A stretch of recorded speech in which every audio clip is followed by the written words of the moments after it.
Hai, balik lagi sama gue Dika, dan kali ini bakal ceritain film berjudul All. Mengisahkan tentang beberapa keluarga yang harus terjebak di sebuah pantai tersembunyi, dan di sana merupakan tempat yang terpengaruh oleh anomali waktu, sehingga yang terjebak di sana harus merasakan 1 jam sama dengan 2 tahun. Nah, gimana kisahnya? Langsung aja kita masuk ke ceritanya, guys.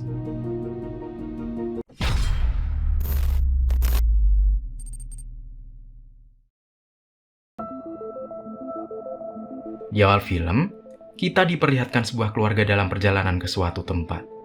Keluarga itu mendapat undangan liburan gratis dari sebuah resort bernama Anamika. Sang ayah bernama Agai, ibunya bernama Priska, dan kedua anak mereka bernama Tren dan Medok. Setelah sampai di resort, mereka langsung disambut secara khusus oleh manajer resort. Kemudian mereka dilayani oleh seorang pelayan perempuan. Setelah itu mereka menuju kamar di mana mereka akan beristirahat. Dilanjutkan dengan pergi ke pantai. Di sana mereka berkenalan dengan seorang anak bernama Itri. Dia adalah keponakan dari manajer resort. Kedua anak tersebut kemudian berkeliling. Mereka berkenalan dengan siapapun yang ada di pantai itu. Di antaranya ada seorang polisi bernama Greg Michel. Idlib memberitahu Tren kalau dia tak punya teman. Idlib juga berkata kalau Tren dan keluarganya mungkin akan pergi dan tidak akan pernah kembali. Tren tidak paham maksudnya. Namun dia berkata kalau dia bersedia menjadi sahabatnya dan mereka bisa saling bertukar pesan. Di malam harinya, Idlib mengirim selembar pesan kepada mereka yang berisi kode unik untuk mereka pecahkan artinya. Namun mereka terganggu oleh kedua orang tua mereka yang sedang bertengkar. Priska diketahui mengidap sebuah tumor di dalam tubuhnya. Guy sebenarnya berulang kali sudah memintanya melakukan operasi. Namun Priska bersikeras bahwa dia baik-baik saja. Perbedaan pendapat itulah yang membuat mereka jadi sering bertengkar. Keesokan paginya, manajer resort mendatangi mereka. Dia memberitahu bahwa resort ini memiliki sebuah pantai pribadi yang lokasinya tidak jauh dari sana. Tempat itu sangatlah indah dan dikelilingi bebatuan tinggi yang memiliki kandungan mineral khusus. Hanya keluarga terpilihlah yang boleh mengunjungi tempat tersebut. Bahkan jika mau, manajer akan menyiapkan kendaraan dan sopir untuk pergi ke sana. Keluarga itu pun langsung setuju dan memutuskan akan pergi ke pantai tersebut. Tiba-tiba mereka dikagetkan dengan seorang wanita yang mendadak kejang-kejang. Wanita itu bernama Patricia.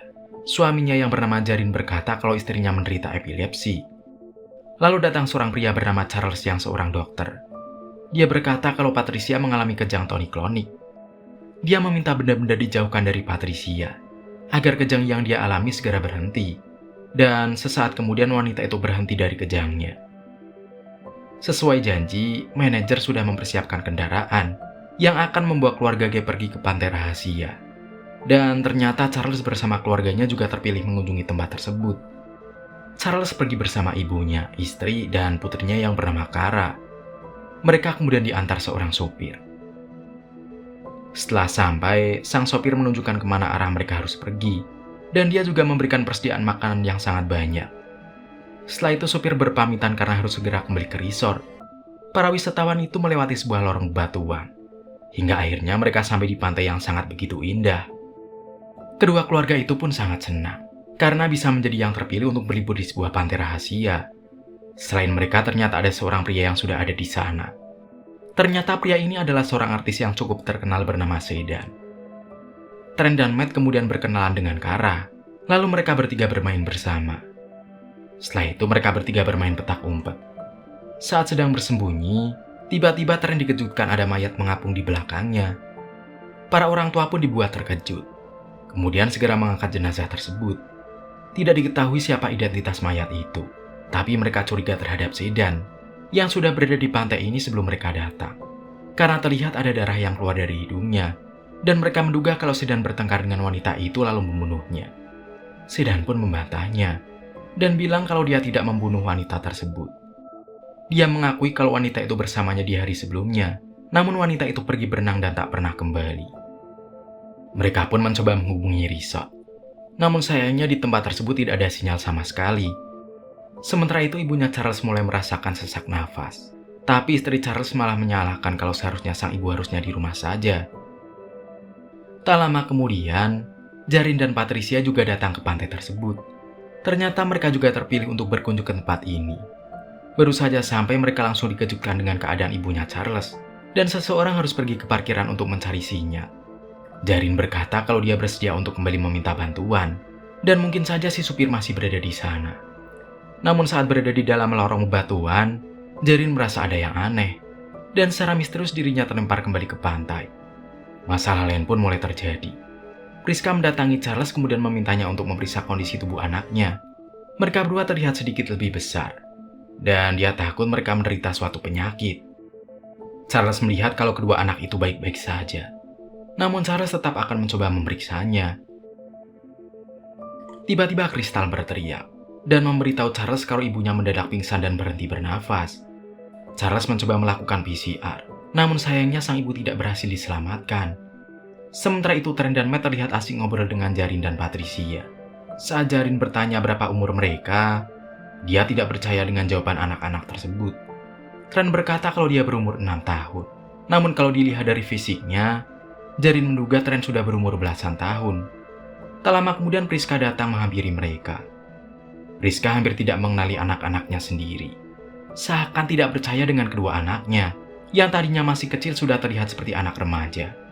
Hal yang sama juga terjadi pada Kara. Gadis kecil itu juga mengalami pertumbuhan yang tidak wajar. Para orang tua berkata kalau mereka harus bersama-sama kembali ke resort untuk mencari bantuan. Namun anehnya saat melewati lorong bebatuan, mereka merasa ada sesuatu yang menghalangi. Kemudian secara ajaib mereka terlempar kembali ke pantai. Mereka kemudian berkumpul untuk saling berdiskusi mengenai apa yang sebenarnya terjadi di pantai ini. Mengapa anak-anak itu bisa dengan cepat tumbuh dewasa? Tiba-tiba Charles bertingkah aneh. Dia mengeluarkan pisau lipat miliknya kemudian menyerang Sedan. Namun setelah melakukannya dia langsung meminta maaf, seolah tidak sadar apa yang sedang dia lakukan. Jarin kemudian mencoba memeriksa lukanya karena dia adalah seorang perawat. Namun anehnya Sedan tidak merasakan apapun. Tubuhnya seolah mati rasa dan luka itu terlihat sembuh dengan cepat. Sedan kemudian bercerita kalau tujuannya liburan sebenarnya untuk menenangkan pikiran.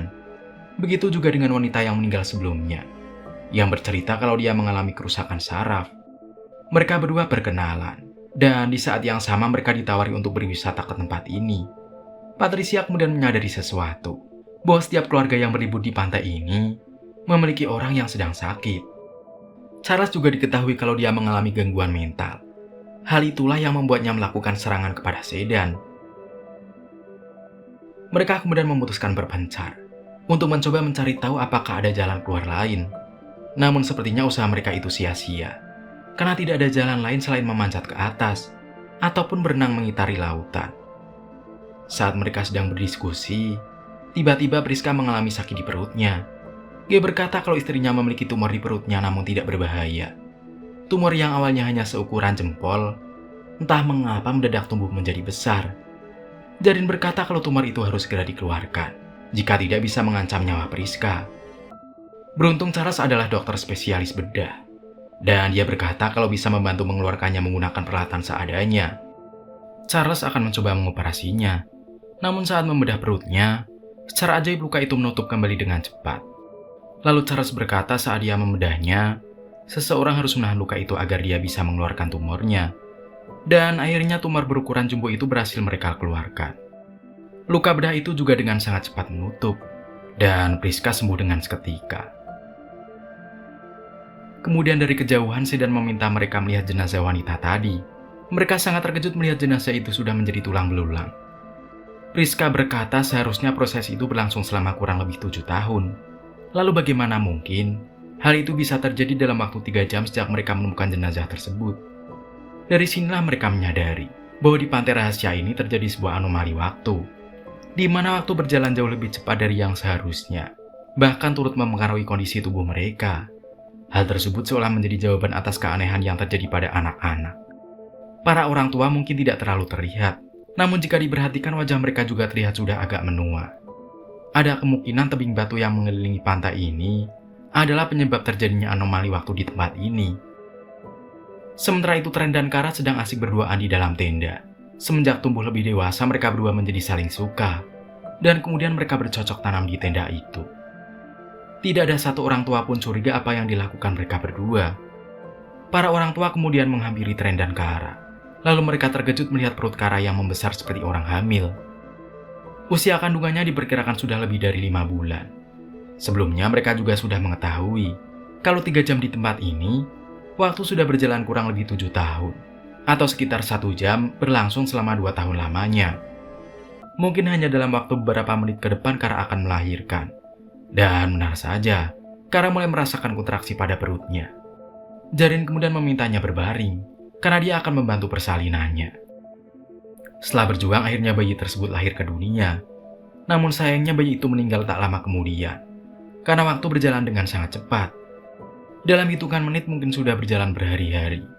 Ada kemungkinan bayi itu meninggal karena kekurangan cairan, seolah bayi itu tidak minum selama berhari-hari. Saat orang-orang sedang merenungi apa yang harus mereka lakukan, tiba-tiba mereka dikejutkan teriakan Patricia. Mereka melihat Charles secara brutal menyerang Sedan. Sepertinya penyakit gangguan mental Charles semakin bertambah parah. Akibat serangan itu, Sedan pun langsung meninggal. Kemudian dari atas bukit terlihat ada seseorang memperhatikan mereka. Tidak ada satupun dari keluarga itu menyadarinya, dan belum diketahui apa maksud dan tujuannya. Jarin lalu berkata kalau dia akan mencoba berenang mengitari bebatuan. Siapa tahu bisa menemukan jalan keluar. Setelah itu para keluarga berdiskusi kembali. Mereka mulai curiga terhadap pihak resort. Secara kebetulan mereka yang ada di sini mendapatkan undangan liburan gratis ke resort tersebut. Dan anehnya orang-orang yang dipilih untuk pergi ke sini memiliki anggota keluarga yang sedang sakit. Tiba-tiba mereka melihat seseorang mengapung di atas air, yang tak lain adalah Jarin. Sepertinya dia tidak kuat berenang melawan ombak yang begitu besar. Lalu tanpa mereka sadari, Kara terlihat berjalan menjauh. Diam-diam Kara memanjat tebing bebatuan. Aksinya tersebut diketahui. Tren lalu memintanya untuk segera turun. Tapi Kara tetap mencoba mencari jalan keluar. Tren kemudian memanggil para orang tua, yang juga meminta Kara untuk segera turun ke bawah. Saat Kara hampir mencapai puncak, tiba-tiba dia merasa pusing. Sama seperti saat mereka berusaha keluar melewati lorong bebatuan. Karena kehilangan keseimbangan, Kara pun terjatuh ke bawah. Insiden tersebut tentu saja membuat Tren sangat bersedih. Setelah kehilangan bayinya, kini dia harus kehilangan Kara. Gabe kemudian meminta semua orang berkumpul agar tidak jatuh korban lagi. Patricia kemudian menunjukkan beberapa benda yang akan dia gunakan untuk berenang. Namun tiba-tiba Patricia mengalami kejang. Hal itu mungkin disebabkan karena adanya benda-benda di sekitarnya yang membuatnya mengalami kejang klonik. Dan tak lama kemudian Patricia pun meninggal dunia. Beberapa jam kemudian hari pun mulai gelap. Orang-orang semakin terlihat menua dan kelelahan. Matt kemudian menemukan sebuah buku milik seseorang yang pernah berada di pantai ini sebelumnya. Dalam buku itu tertulis bahwa dia menyadari kalau dia tidak bisa keluar dari pantai ini. Penulis itu juga menemukan fakta bahwa tempat ini memiliki kandungan magnetis yang sangat tinggi. Ada kemungkinan bebatuan yang berada di belakang mereka awalnya terendam selama jutaan tahun dalam mineral khusus, sebelum akhirnya muncul ke permukaan. Efek dari bebatuan yang mengandung mineral khusus itulah yang menyebabkan sel-sel tubuh mereka menua dengan sangat cepat. Itulah mengapa di tempat tersebut seolah-olah terjadi sebuah anomali waktu. Tiba-tiba Tren melihat ada sebuah pantulan cahaya dari atas bukit. Dia langsung menyadari kalau selama ini ada seseorang mengamati bahkan merekam aktivitas mereka dari kejauhan. Tren sangat yakin bahwa pihak resort sengaja mengirim mereka ke sini untuk tujuan tertentu. Dalam kegelapan tiba-tiba Charles menggila. Dia datang kemudian menyerang Guy. Priska meminta anak-anak bersembunyi. Lalu di dalam lorong bebatuan mereka bertemu dengan Kristal. Dia berusaha mendekati Tren dan Matt. Namun kesulitan berjalan dan tubuhnya terlihat aneh. Kristal diketahui menderita kekurangan kalsium. Hal itu membuat tulang-tulangnya sangat lemah. Karena tidak kuat menahan rasa sakit, tak lama kemudian Kristal pun meninggal dunia. Sementara itu di luar, Priska datang untuk menolong Guy. Dia menyerang Charles menggunakan sebuah pisau kecil. Darah berwarna hitam keluar dari dalam tubuhnya. Lalu secara aneh sekujur tubuhnya menghitam dan melepuh. Lalu tak lama kemudian Charles pun meninggal dunia. Sekarang hanya tersisa Guy, Priska, dan kedua anaknya. Guy dan Priska saling meminta maaf atas keegoisan mereka. Lalu tak lama kemudian Guy tergeletak di susul Priska. Dan tak lama kemudian mereka berdua meninggal dunia.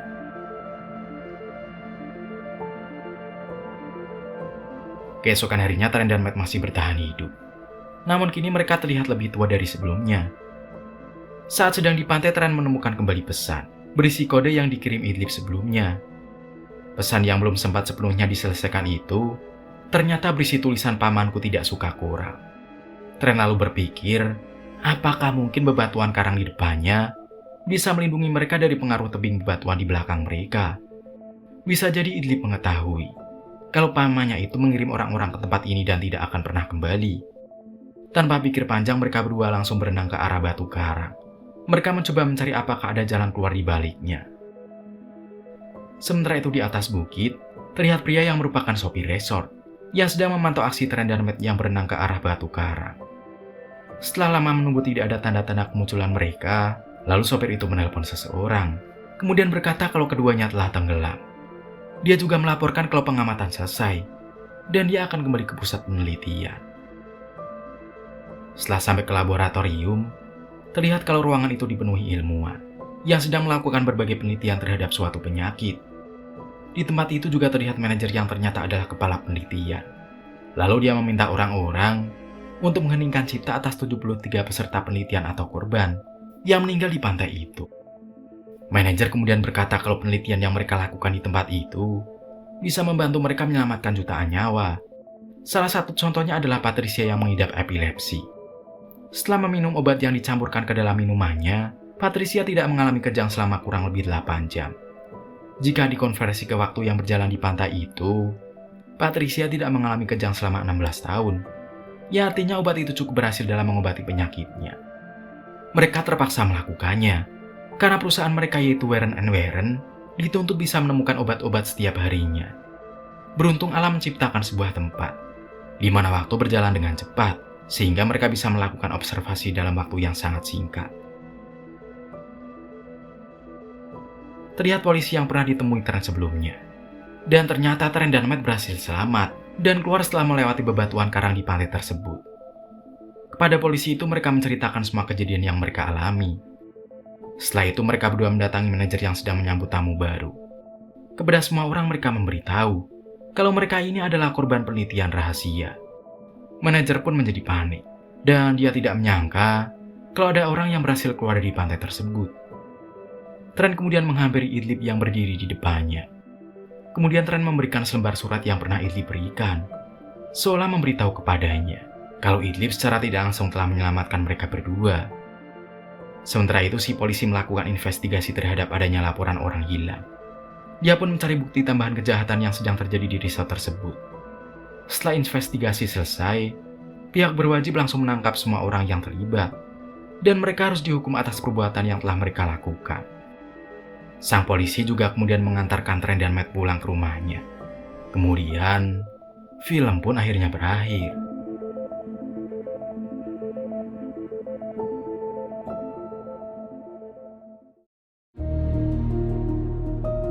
Nah, itulah film Old yang dirilis tahun 2021 guys. Menurut kamu, pesan apa yang kamu dapat setelah nonton? Dan dari 1 sampai 10, berapa nilai yang kamu berikan buat film ini? Komen ya guys. Sekian cerita kali ini, semoga kalian suka dan terhibur. Gue pamit, dadah semuanya.